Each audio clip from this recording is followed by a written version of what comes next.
Assalamualaikum warahmatullahi wabarakatuh. Perkenalkan, nama saya Aprilia Andasari, NIM 1912007 dari Prodi PIAUD 3A, mata kuliah pengelolaan kelas, dosen pengampu Zonalisa Fatri MPD.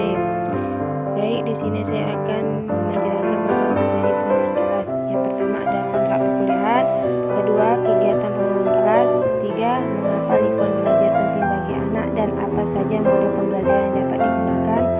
4. Bagaimana menata lingkungan belajar. 5. Persyaratan ruang bermain di PAUD. 6. Model penataan ruang indoor berdasarkan usia. 7. Bagaimana memilih furnitur. Apa yang diperhatikan dalam menempatkan toilet. Apa yang diperhatikan dalam menempatkan cuci tangan. Baik, pertama ada kontrak perkuliahan. Yang pertama, apa saja yang boleh dilakukan dan tidak boleh dilakukan saat jam pelajaran dimulai. Kedua, pembelajaran atau materi apa yang akan dipelajari dalam satu semester. Ketiga, media atau alat apa saja yang akan dipelajari. Yang kedua, ada kegiatan pengelolaan kelas.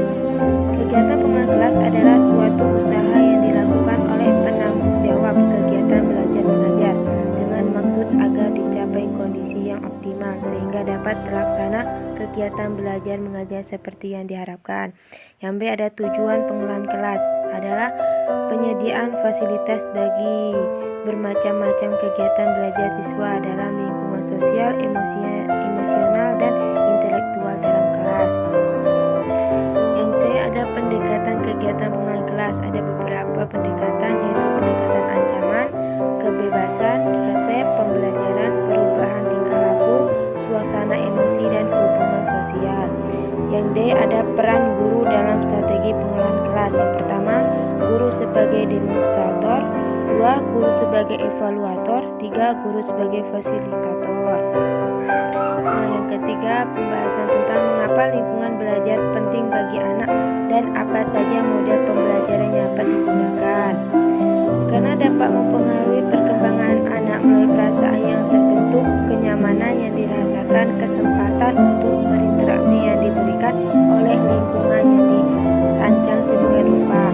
Adapun hasil dari interaksi antara anak dengan lingkungan belajar maka akan menimbulkan pengalaman belajar yang mempengaruhi ketiga aspek perkembangan anak.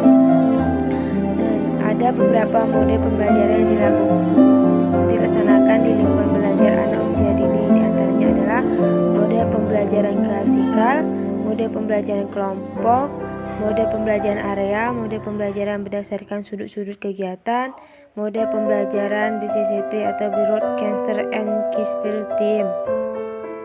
Yang keempat ada pembahasan tentang bagaimana menata lingkungan belajar. Kebutuhan perkembangan anak dapat dipenuhi dengan kegiatan bermain di dalam atau indoor dan di luar ruangan atau outdoor.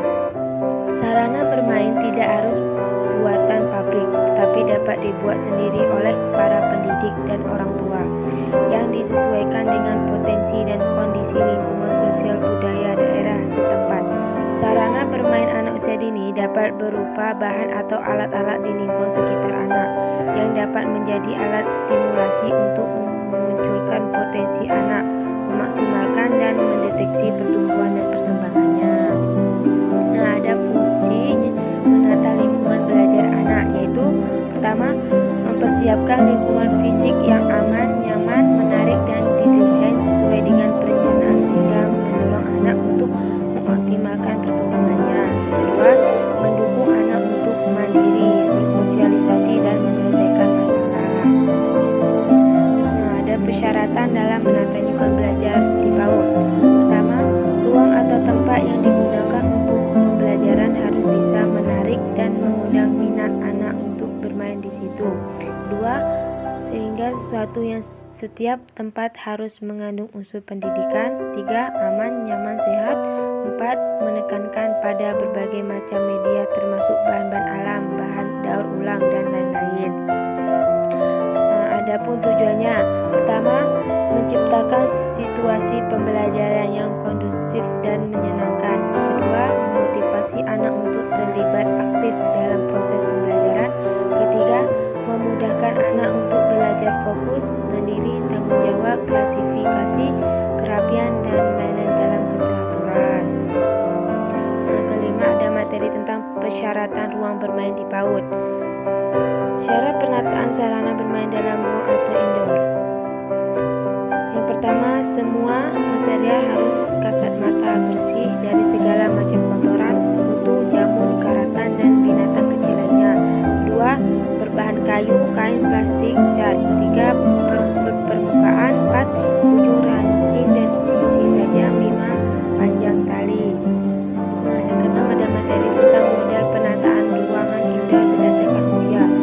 Pertama, ada model penataan ruang bermain bagi anak 0 sampai 2 tahun, yaitu pertama, memaksimalkan kontak fisik dan emosional dengan pendidik dan pengasuh.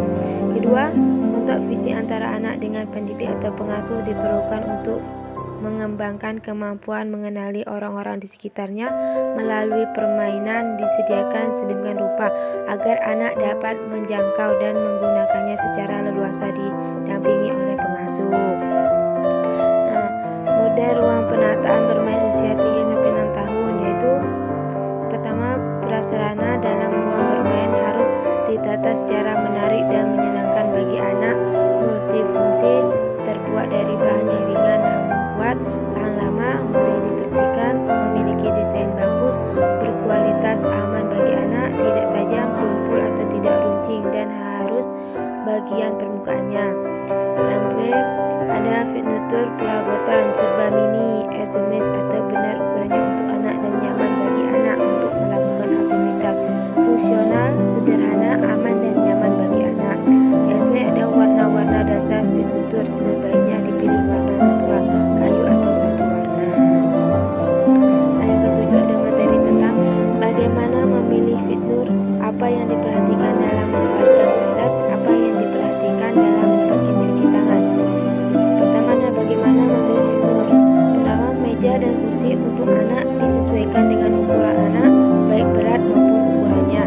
Yang kedua, ujung meja dan kursi anak berbentuk tumpul atau tidak runcing. Ketiga, loker tempat menyimpan alat main anak dan buku-buku bacaan anak setinggi jangkauan anak digunakan sebagai pemisah serta bermain.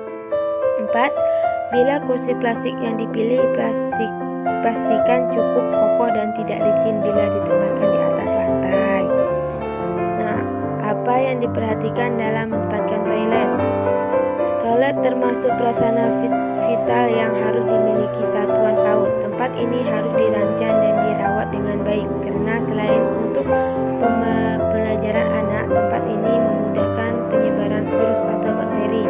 Oleh karena itu, untuk toilet yang bersih harusnya memenuhi unsur sebagai berikut. Pertama, toilet anak terpisah dengan toilet dewasa. Kedua, ruangan toilet dekat dengan kegiatan anak agar mudah terawasi oleh guru. 3, tersedia air bersih yang bisa diakses anak secara mandiri. 4, tersedia tempat pembuangan benda kotor. 5, lantai diusahakan selalu kering agar tidak licin dan bebas dari bau. Kemudian, apa yang diperhatikan dalam menempatkan tempat cuci tangan? Pertama, tempat cuci tangan perlu ada di lembaga PAUD dengan tujuan untuk mengajari anak bagaimana cara mencuci tangan yang benar dan baik. Kedua, tersedianya tempat cuci tangan yang dilengkapi dengan sabun atau sabun cair dan alat pengering. 3, fasilitas cuci tangan dilengkapi dengan air yang mengalir. Bak penampungannya, permukaannya halus, mudah dibersihkan, di limbahnya di aliran ke saluran pembuangan yang tertutup. Baik, itu tadi penjelasan dari saya materi pertama sampai terakhir. Baiklah, saya akhiri. Wabillahi taufiq. Wassalamualaikum.